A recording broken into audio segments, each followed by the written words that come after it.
After I retired from playing, I worked in the league office in the basketball operations associates program. It was a program they had for former players, and I was a scout for the 76ers at that time. I remember talking to a few people that, around the game, and they said, you can go from the court and the floor coaching back to the front office, but not a lot of people go from the front office over time and jump into coaching. So I kind of took that advice and said, hey, I just finished playing about a year prior. I can jump on the court now, and it was the best decision that I made. I enjoyed it. I loved it from the start, and 6 years later, I'm still doing it.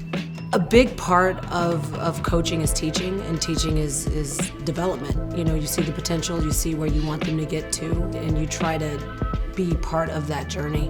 A lot of it is on the court physically, what can we do? A lot of it's just kind of mentally, and that mental toughness, how do we teach in that part of it? And then another part of it is just growing up as a person. These are young men. A lot of them are very, very young.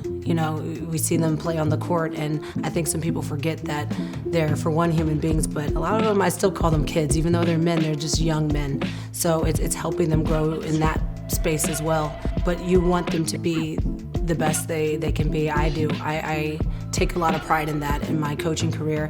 I've been excited and honored to be a part of players' journeys who got contracts they didn't think they were going to get, or got a two-way when they weren't even considered someone that they were going to get a two-way, but being part of that growth and seeing players on rosters now or starting or being part of the rotation, that brings me joy in what I do.